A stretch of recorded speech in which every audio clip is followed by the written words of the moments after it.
we now have these vehicles that will be this like have utility for exploring the world. Where did the different fleets come from? Whose idea kicked that off? That would be the where variety would arise, and how do we get to fleets? How do we get the specific fleet concepts?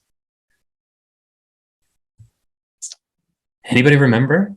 I do. I do. It wasn't I me. kind of remember. It might be a long-winded answer, but I think initially you guys had talked about, different roles, ways people could kind of contribute to Tableland. And I think that informed maybe like a desire to have some different kind of distinct fleets. This also kind of goes back to the landscape that we were kind of inspired by. We've all spent a lot of time in the Eastern Sierras, and there's tons of different kind of environments that are sort of wrapped up in that region.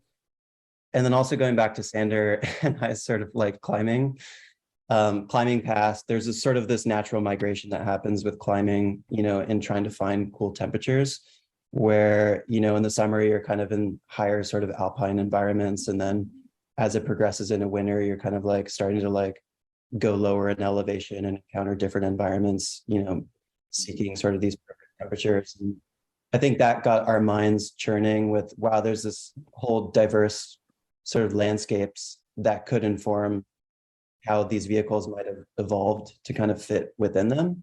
And that felt like a really kind of like nice conceptual thread for imagining how like evolution could take hold of these vehicles and make them like hyper suited for this specific environment that they kind of live in.